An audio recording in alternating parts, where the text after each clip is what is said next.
चाची चाची मुझे एक और रोटी दो ना, बहुत भूख लगी है। रोटी चाहिए तुझे? रुक अभी देती हूँ तुझे रोटी। छोटू के रोटी मांगने पर सपना उठती है और छोटू के मुंह पर जोरदार तमाशा मारती है। छोटू बेचारा रोता हुआ अपनी माँ की ओर जाता है। क्या हुआ मेरे बच्चे, तू इस तरह से क्यों रो रहा है और तेरा गाल इतना लाल कैसे हो गया? मम्मी मम्मी मुझे भूख लगी थी तो मैंने चाची से एक और रोटी मांगी तो उन्होंने मुझे जोर से थप्पड़ मारा। क्या कहा? मैं अभी बात करती हूँ सपना से, तो ऐसे कैसे तुम्हें थप्पड़ मार सकती है? पारो गुस्से में सपना की ओर जाती है और इसे उस बारे में पूछने लगती है। सपना, अगर तुम्हें मेरे बेटे को रोटी नहीं देनी थी तो मत देती, लेकिन उसे इस तरह थप्पड़ मारने की क्या जरूरत थी? मुझे इस तरह ऊंची आवाज से बोलने की आपकी हिम्मत कैसी हुई? भूलो मत, तुम दोनों माँ बेटे मेरे पति के टुकड़ों पर पल रहे हो। तुम खुद तो अपने पति को खा गई और मेरे पति के पैसों पर अपनी नजर गड़ा कर बैठी हो। तुम्हारी हिम्मत कैसे हुई मुझे इस तरह घटिया बात कहने की? उन दोनों की लड़ाई की आवाज सुनकर उनकी सास मंगला भी वहां आ जाती है।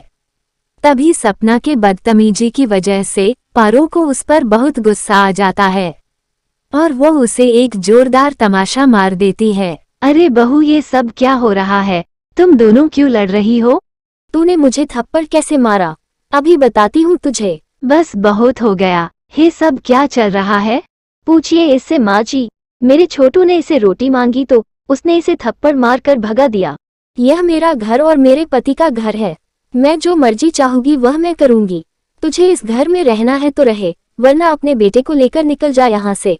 अभी तक तो तुझे पारो ने ही थप्पड़ मारा, अगर तुम चुप नहीं रही तो मेरा हाथ भी तुझ पर बैठने से रुकेगा नहीं। अच्छा बुआ, अब तू भी मुझे तेवर दिखाएगी। अब तो है दोनों के साथ साथ मैं तुझे भी घर से बाहर निकालूंगी। बस आज एक बार सुरेश जी को घर पर आने दो। तुम सबको अपने पैरों पर गिरने पर मजबूर नहीं कर दिया तो मेरा नाम भी सपना नहीं। सुरेश के घर आते ही सपना उसके सामने तीनों की बुराई करने शुरू कर देती है। सुरेश सपना की हर बात मानता था, वो उसके अलावा किसी की भी कोई बात नहीं सुनता था, यहाँ तक कि वह सपना के आगे अपनी माँ को भी नहीं देखता था।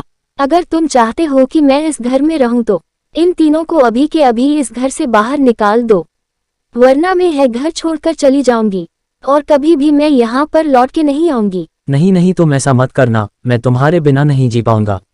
मैं उन्हें ही घर से बाहर निकाल देता हूँ, तुम परेशान मत हो। सपना के बातों में आकर सुरेश, पारो, छोटू और यहाँ तक कि अपनी माँ को भी घर से धक्के मारकर घर से निकाल देता है।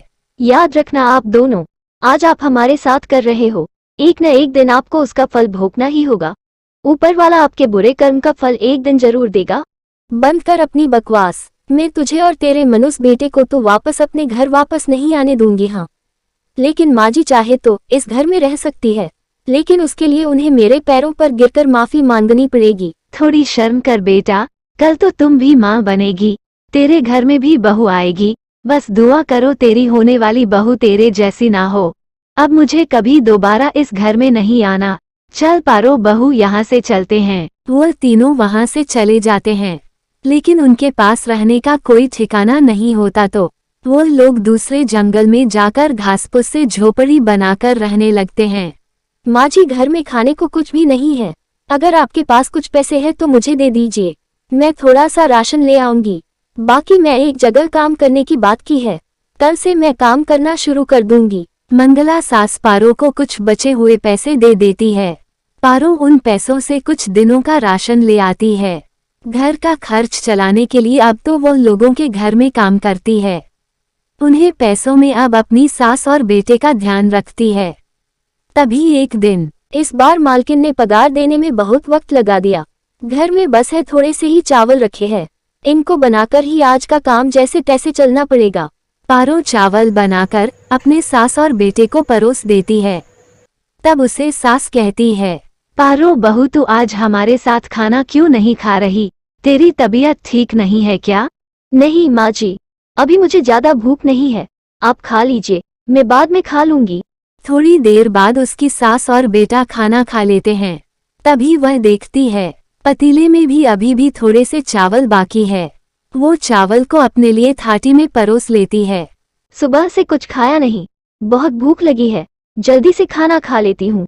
पारो खाने का पहला निवाला खाने वाली होती है कि तभी उनके झोपड़ी के बाहर पंडित आता है। वो बहुत ही भूखे थे। मुझे कुछ खाने को दे दो बेटा, मुझे बहुत भूख लगी है, सुबह से कुछ नहीं खाया है।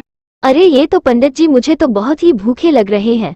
अच्छा हुआ जो मैंने अभी तक इस खाने को झूठा नहीं किया, वरना ही पंडित जी मेरे घर से भूखे चले जाते। पारो उस पंडित को घर में बैठाती है और उन्हें चावल खाने को दे देती है। उन चावल को खाकर तो पंडित जी बहुत खुश होता है। भगवान तुम्हारा भला कर बेटी, इस भूखे को खाना खिलाकर तुमने बहुत पुण्य का काम किया है। मेरे पास तुम्हें देने के लिए कुछ है तो नहीं, लेकिन है कुछ फल के बीज है। तुम इन बीजों को आंगन में उगो देना।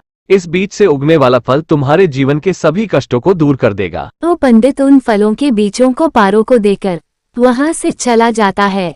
तभी पारो अपने आंगन में जाकर उन बीजों को वह उगो देती है। काश वो पंडित जी ने जैसा कहा वैसा ही हो। इन बीजों से उगने वाला फल हमारे जीवन के सभी कष्टों को दूर कर दे। इतना कहकर पारो अपने झोपड़ी में आ जाती है और रात होते ही सब लोग सो जाते हैं। सुबह जल्दी उठकर पारो जैसे उन बीजों को पानी देती है तो देखती है कि उनके आंगन में बहुत बड़ा चीकू का पेड़ उग गया है, जिस पर बहुत सारे चीकू लगे हुए हैं। हे भगवान, ये कैसा चमत्कार है। कल ही तो मैं यहाँ पर बीज उगोए थे और एक ही दिन में यहाँ पर चीकू का पेड़ हो गया। और होना हो ये जरूर कोई जादुई चीकू का पेड़ है। तुमने सही कहा पारो, मैं जादुई चीकू का पेड़ हूँ। तुम्हारे अच्छे स्वभाव और अच्छे कर्मों के कारण ही उस पंडित जी ने मुझे तुझे दिया। मैं यहाँ पर तुम्हारे जीवन की सभी परेशानियों को दूर करने आया हूँ। लेकिन तुम मेरे जीवन के परेशानियों को कैसे दूर करोगे? तुम्हारी जो भी परेशानी है तुम मुझे बताओ, मैं अपनी जादू से उन सभी परेशानियों को हल कर दूंगा। अगर ऐसी बात है तो क्या तुम मेरे परिवार के लिए ढेर सारा राशन ला सकते हो? इस बार मालकिन ने मुझे समय पर पगार नहीं दिए और घर में थोड़े से ही चावल थे, वो भी खत्म हो गए। घर में बनाने के लिए कुछ भी नहीं है। अगर तुम मुझे थोड़ा सा राशन दोगे तो मेरी बहुत मदद हो जाएगी। बस इतनी सी बात, मैं अभी तुम्हारे लिए ढेर सारा राशन ला देता हूँ। जादुई चीकू का पेड़ के जादू से पारो के घर में ढेर सारा राशन भर जाता है। तभी जादुई चीकू का पेड़ उसे कहता है, क्या तुम मुझसे कुछ और नहीं मांगना चाहती? मांगना तो चाहती हूँ, लेकिन ऐसा लग रहा है कि कहीं मैं लालची तो नहीं हो रही। तुम ऐसा मत सोचो पारो, क्योंकि तुम्हें जो भी मिल रहा है वो सब तुम्हारे अच्छे कर्म का फल है। भले तुम मुझसे कुछ और न मांगो, लेकिन मैं खुद तुम्हें कुछ देना चाहता हूँ। मैं तुम्हारे लिए एक बहुत ही सुंदर घर बनाना चाहता हूँ, तुम बस देखती जाओ। जादुई चीकू का पेड़ अपने जादू से पारो के झोपड़ी को एक बहुत ही बड़ा सुंदर घर में बनता है। साथ ही पारो के घर के बाहर एक बड़ी सी गाड़ी आ जाती है और जादुई चीकू का पेड़ पारो के लिए एक ढाबा भी खोल देता है, जहां पारो मेहनत करके अपने परिवार के लिए काम कर सके। तुम्हारा बहुत बहुत धन्यवाद जादुई चीकू का पेड़। तुमने मेरी इतनी मदद करके मेरे सारे परेशानियों को हल कर दिया। मुझे समझ नहीं आता कि किन शब्दों में तुम्हारा शुक्रिया करूं।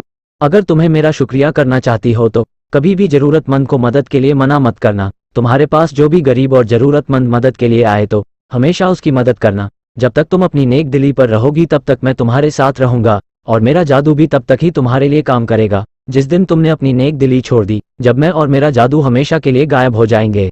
मैं तुमसे वादा करती हूँ जादुई चीकू का पेड़, कभी भी किसी जरूरतमंद की मदद करने के लिए मना नहीं करूंगी। उसे दिन से पारो के दिन ही पलट जाते हैं। उसके जिंदगी आई हुई सारी मुसीबत एक दिन में दूर हो जाती है।